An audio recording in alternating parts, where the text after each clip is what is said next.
Welcome to Lanterns Live. It's Ralph, and this is going to be an interesting one because this is my first review of a comic for the monthly ongoing series of Green Lantern by Jeremy Adams, and it is a crazy one filled with a bunch of stuff. I just finished reading it, so it's fresh in my brain. But the thing is, I'm doing it alone, so it's just me today. And there is so much stuff to go over. So if you see me looking down, it's because I'm referencing this issue, which is an Absolute Power tie-in. This is Green Lantern 13, with written by Jeremy Adams, art by Fernando Pasarin, and it's a lot. I'm not reading the other issues in Absolute Power. I'm not reading the tie-in. Actually, to tell you the truth, I really only read Green Lantern books, so I don't know fully what's going on across the DC universe with this tie-in, but what's nice is this picks up right where we left off with Green Lantern 12. Hal was captured by King Shark, and it turns out it's Amanda Waller behind it. And we'll start off with that story. Again, I'm going to be scrolling through here just because I need a quick refresher. I'm going to be 100% honest with you. The start of the book, I thought Hal Jordan was Guy. It might be the coloring of the reddish hair, but he's bathed in blue light, so it's the coloring is probably making him look like he has red hair. But it is Hal Jordan, and he's caught by King Shark. This story was probably, until the last pages of the story, this was a pretty basic. Hal is captured. He's getting terrorized, and he's being questioned by Amanda Waller and King Shark. It's a fine story. It's not super exciting. It's literally, the whole thing is an interrogation. So that's pretty much it. What happens at the end is crazy. So we'll get to that in a second. But this issue has something like 5 different stories and then the backup story. So we'll get to this. We'll just try to get through this, and I'll give you my thoughts as we go. But with the Hal Jordan story, he's being interrogated because there's a Green Lantern ring that he's been using during this run of Green Lantern. And it's kind of a unique Green Lantern tied to a battery that's on Earth. And Amanda Waller wants to know what the deal is. But I think she also wants to pull the power and try to, if it's not tied to Oa, if it's this battery that's tied to Earth, she wants to be able to grab the power and harness it and use it for herself. My sister showed up in the chat. Hello. Even though it says there are 0 people watching this live feed, it's fine. For those of you listening to this on your podcast players, in the audio version only, no worries. But if you want, feel free to subscribe to me at youtube.com/@lanternslive, or just go to lanternslive.com and you'll find it. So the story with King Shark and Amanda Waller, it's an interrogation thing. They're trying to figure out the power of the Green Lantern power battery that's on Earth. And they're like just giving Hal like the most amount of pain possible.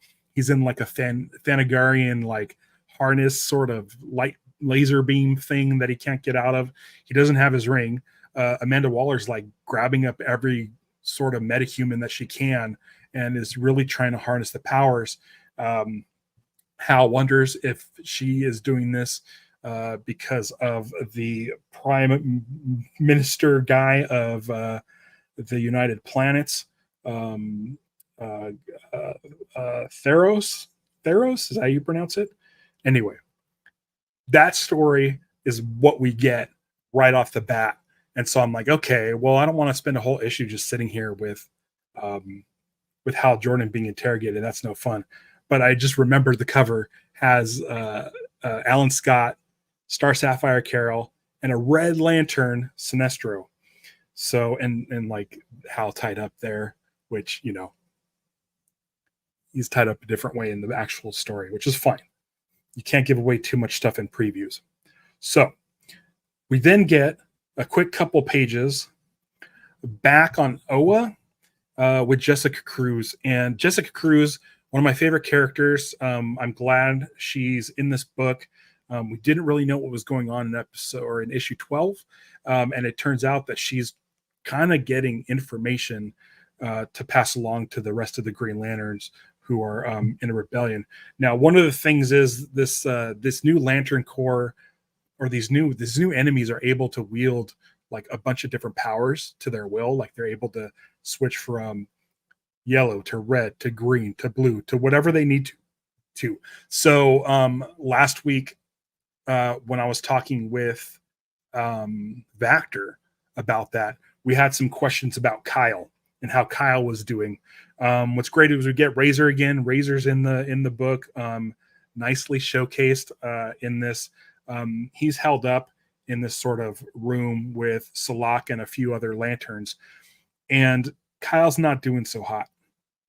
And one of the things that we learn, again, I'm going through these books and I'm gonna review it, but I don't want you to get spoiled. So if you haven't read the book yet, you may want to turn away. But Kyle, who's not doing well, is now sitting in the corner on the floor, and he's like bathed in every color from the spectrum. It looks like including white, sapphire, indigo. His mask is yellow, and his right hand is green. So I don't know if the color swirling on it has anything to do with where those emotions are being stored or anything like that. But I do find it interesting that his right hand, his right gauntlet, is still green, and the mask is yellow. So does that mean like he's holding all the fear in his mind, but his right hand is still so powerful with willpower that it's staying green? It's one page to give us this information. So I don't know if these colors are constantly swirling. If we get another picture of him, let me just double check to see if he pops up in any of the other frames in this short story. No. So I don't know if these emotions are set in stone, like the red in his right foot and the blue in his left foot. Like, I don't really know if this is constantly moving, like Rorschach's mask or something. Kyle, my favorite character, as you can see from the gigantic statue that my wife gave me last year, he's my favorite. And I feel bad for him, which is funny because he's just a drawing. He's always existed as a drawing, except there was like some animated stuff. But for the most part, like, I've been reading this character for like 30 years now, and I have an attachment to him.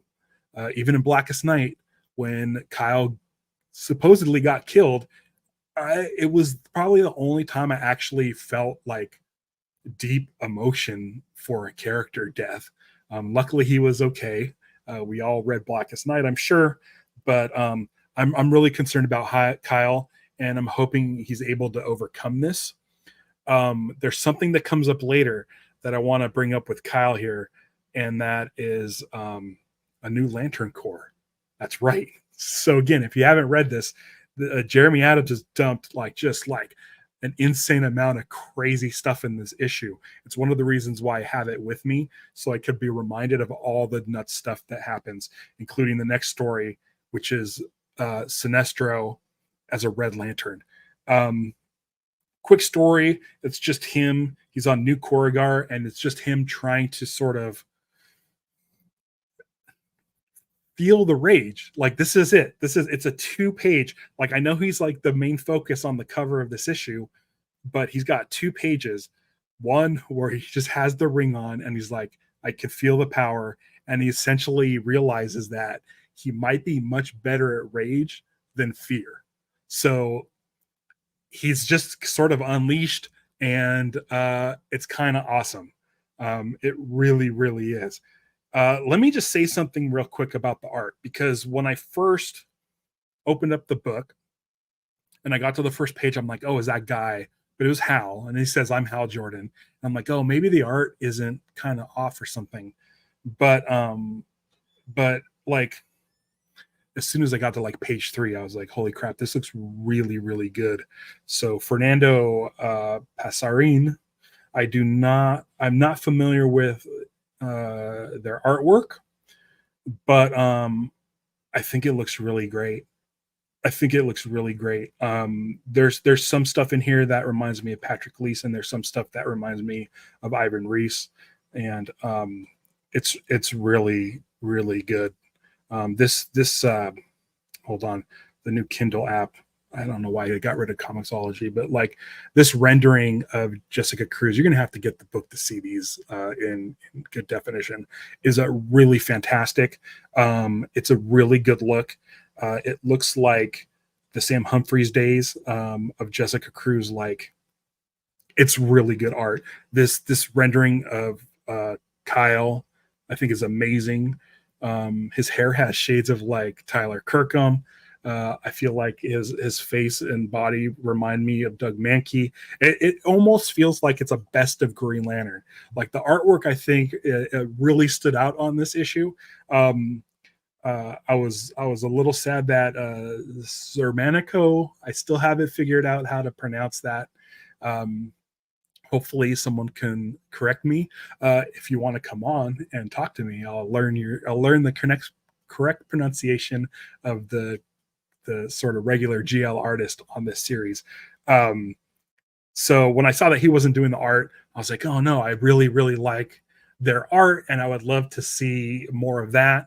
And I was concerned that, you know, I'm never like the biggest fan of a guest artist. Like I'm like, oh, I want these characters in this story to have a continuity to their look. But I think the artwork in this is very, very good. I'm very pleased with how this book turned out. It's wonderful. So after the Sinestro story, we get an Alan Scott story. It feels like this is from another book, some sort of JSA book. It's fun. It's fun. Again, it's Alan Scott, who is the Lantern that I know the least about. I've read, the only time I've read Alan Scott is if he shows up in Silver Age books with Hal, or if he shows up in like a 90s Kyle book or something. So I know the basic character. I would love to read more, but I think there's only like 2 Alan Scott Golden Age Green Lantern comics in Comixology. And I mean, I guess I could get the archive versions from the DC archives to learn more about Alan. I read Earth 2, like 15 years ago. So this was the story that I was least interested in. It was nice seeing Jade again and Obsidian. There's a lot of cool JSA members. There's a splash page I'm looking at right now, and I don't want to spoil it for you, but it was nice to see Stargirl. As we know, like Stargirl is a creation of Jeff Johns. Jeff Johns' legacy with Green Lantern is huge. I love Jeff Johns. He's my favorite Green Lantern writer. And one day, who knows, maybe this show will become big enough where we can get Jeff Johns on the show. But it is a nice nod to Jeff Johns having Stargirl in this book. Now, before we head to this next section, which is the one I'm really excited to talk about, Cloned Avenger just popped in the chat and says, just read it today, really enjoy it. Kyle Rayner seems to be on course to unite/fix the emotional spectrum. Love that. Absolutely love that. And I feel like he's being spotlighted in such a way. Like, you don't do a full page image of Kyle Rayner unless we need to know like his importance. Like, this shows that Kyle's important. And I love that. I am very much excited about Kyle bouncing back, because as we know, Kyle always bounces back, and I love Kyle. I need Kyle to be happy. Maybe we'll see him as a, what he meant. Clone Avenger also mentions maybe we'll see him as a White Lantern again. Also, new core. Yeah, there's a new core. I'm just about to get that. So we get back. I had some concerns about this at the beginning of this run. Carol Ferris is engaged. Carol Ferris is engaged to Nathan Broom, and Al was kind of a dick about it. Like, he wasn't cool about it. I didn't like the way he acted around Nathan. I think it was kind of, and I know Carol will always love Hal Jordan, but I feel like Nathan got the short end of the stick, and it sucks. So we reconvene back to, this is the next story with Nathan Broom, who is sitting in, essentially, it looks like a honeymoon suite, and there's like flowers on the ground, like he trashed the place a little bit, and he's laying in bed and he's holding her engagement ring or her wedding ring. And he's like, she just left. That's it. And then the ring morphs. Now, here's the ring. It was a cool, like, just a, I can't, there we go. Yeah, you're just gonna have to get the book to see the good pictures. But he's got the ring, and the ring starts smoking, and then something pretty huge happens. We get a new lantern core. We get the core of sorrow, which is like a gray. And I love this sort of emblem. It's I'm wearing the shirt. It's a circle with almost a teardrop with a swirl inside, which is great. He he almost looks like he has the sheets over his head, and he's not doing so hot. I don't know if I'll ever. Maybe I can. There you go. Maybe next time I can take screenshots and just pull them up throughout the episode. But again, go pick up the book. We want as many people to go buy the book and see the good pictures and this amazing artwork, so that the book continues to run. Feel super bad for him. I don't know what sorrow will bring as far as the emotional spectrum. I'm assuming constructs. Are they all gloomy constructs? Is it cloud based? Is it? I really don't know how sorrow is going to be played out. Jeremy Adams has been probably waiting for this moment since he started the book, coming up with a new emotion. I don't really care for the tattered rags, but I do like the symbol in the suit. The suit kind of has from the shoulders, kind of like a John Stewart meets Sinestro design, where a point to the chest from the shoulders comes, and you have that emblem in the middle. It's a teardrop with a swirl in it. So like your sorrow is like this swirling tears, almost like it's tears going down a drain or something. And he's crying. So I'm not sure what's going on, but I'm looking at this again. So if you look at the image, it's Nathan, right? Yeah, Nathan's holding on to flowers. His ring is smoking and the flowers are wilting. The rest of the flowers in the room still look pretty fresh. So I don't know if sorrow's able to sort of drain the life out of people. I don't know. I don't know if Nathan's story is going to intersect with Kyle's story, which seems like if anybody has sorrow right now, anyone's not feeling great and is down in the dumps, it's Kyle. So will Kyle be able to wield this power? Will they cross? I feel like naturally we assume that Nathan will cross paths with Carol and Hal again, the dude who essentially broke them up. So we'll see how that plays out. I'm really interested in seeing that. So huge moment, new Lantern Corps, DC, please put out rings. We need more rings. So let's get a Sorrow ring out there, because that's cool. Let me see if I could really zoom in so you can see the emblem on the chest. There you go. Yeah. Cloned Avengers back again. Jeremy Adams' run has been the best for me personally since Jeff Johns, Venditti, Hal Jordan, and Green Lantern Corps' run. I'm totally invested. Would love to see Larfleeze, Saint Walker, and Atrocitus. Listen, I agree with you wholeheartedly. Jeremy Adams, who worked on Green Lantern, the animated series, has kind of brought in Kilowog to this story. He's brought in Razor into the comics. I can definitely see him bringing other people from that animated series into the comics. I know they were already established in the comics, but Larfleeze, Saint Walker, and Atrocitus have to be on his mind. They have to be, especially with Kyle, in the state he is. I wouldn't mind seeing the new Guardians return. So that would be great. Give me all of those leaders of the different Lanterns Corps coming through. If Atrocitus does come back, how's he going to handle Sinestro? Like, what's that? Could we see a Red Lantern Sinestro versus Atrocitus? And if Saint Walker's in the mix, you know that the Blue Lantern of Hope can squash that energy. So maybe we do get Saint Walker. I feel like this is the first time since the Jeff Johns Venditti era where we're really getting back to the sort of global or galactic and universal stakes. And so he's got so many characters in this, and he seems to be doing great at like sort of spreading them out equally. This issue is so jam packed full of stories, but we're getting a lot of information in just like 2 pages per story, and so I'm really enjoying that. We have the final story is this Lord Premier Tharos story. He's just the worst. He's just the worst. And what I like about this is I don't know who's watching the Acolyte. I'm not into getting into what you think of it quality wise, but that show reminds me of what's also going on in this, which is in that show, the Jedi are kind of losing touch with what's going on out in the galaxy.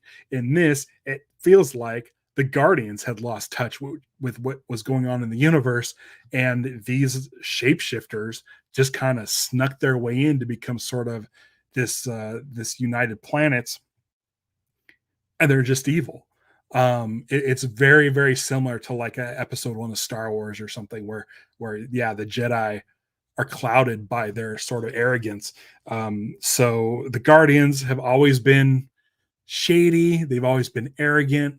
Even in the Green Lantern movie, there Hal Jordan goes to them and pleads with them like, "You need to help us.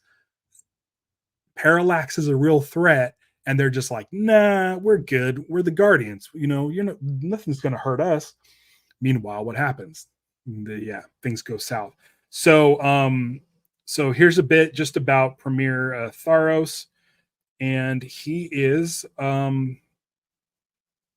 pretty much got like, I mean, you can't even see this. So there's so much energy that he has. It will not show on this screen. It's so bright. Pick up the book. And then we get the conclusion with Hal. Hal is able to sort of, I guess, use the energy that's coursing through his body, all that pain that he's storing, and he headbutts King Shark, and King Shark goes down. He gets out of the thing and puts King Shark into the restraints. So Hal's sneaking around Amanda Waller's like facility, and he's like, "What are they up to?" And he goes and he runs and he finds his ring and is like, "Oh, there's my ring. Now he just needs to get it and he's all set." Once he gets his ring, he's all set. But it looks like Amanda Waller is being able to pull that power out of the ring to create a massive army of these green tanks. It's kind of unclear what is going on, but it definitely looks like they're using the power, the ring, to sort of create a powerful army. Um, I don't know what's happening, and I'm very excited for issue 14. I'll definitely be reading it day one. I'll definitely be covering it here. Um, let me talk just real quick about the backup story, The Patient Blade, written by Mark Guggenheim, who was like the showrunner for the Arrowverse, and art by Matthew Clark. It's a fine backup story, and I don't want to spoil it here, but I did want to talk about Matthew Clark's art. It's I really really enjoyed it, and one of the things that I really liked about it is it has like a pulp sort of newsprint quality to it that I thought worked really great as sort of a flashback. Like it used to be, if there was a flashback in a TV show or something, you'd see it in black and white because it was old. But now they have this sort of newsprint texture to it that I think really really helped the artwork show that this took place a long time ago. There's a couple of twists and turns in here, and there's a pretty good reveal at the end. Highly recommend reading the backup story. I do not want to talk too much about it here, but that was essentially the issue. Let's say I don't have a rating system, but let's say I have 5 rings. I'll give it 5 of 5 rings. I thought it was great. I agree with Clone Avenger. This is Jeremy Adams is it's definitely exciting me more than Jeffrey Thorne. As much as I enjoyed Grant Morrison's writing and the stuff the crazy stuff he was putting into his Green Lantern book, It just didn't feel like what I wanted. So Jeremy Adams is knocking it out of the park. Clone Avenger, again, I just hope Adams stays on this book long enough for us to see things come to fruition. It's always my most anticipated book to pick up from the comic shop, and I could see the comparisons with Acolyte.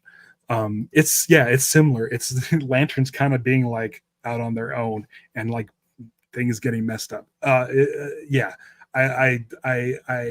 again, I'm only reading Green Lantern, so this is definitely my most anticipated book. It's my only anticipated book. I need to catch up on War Journal, which I've only read one of, and I'm like halfway through Green Lantern Earth 1 Volume 2. So I'm a little bit behind, and I've been rereading the 90s Green Lanterns with Kyle Rayner.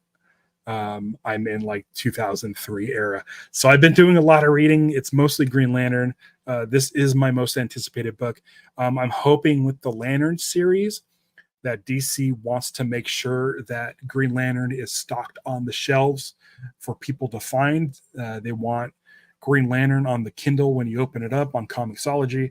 They're going to want Green Lantern available for people, and especially comic readers. They want to keep it in their sort of field of vision, so that by the time the show comes out, Lanterns, in a year or two, people will be excited for it, because this is definitely, I think, the best Lantern run since Jeff Johns, and I can't wait to cover more of it. So thank you for joining me. I'll be back next month where I talk about issue 14 and find out what is this army that Amanda Waller is making. So thanks for joining me. And until next time, beware my podcast. It's Lanterns Live.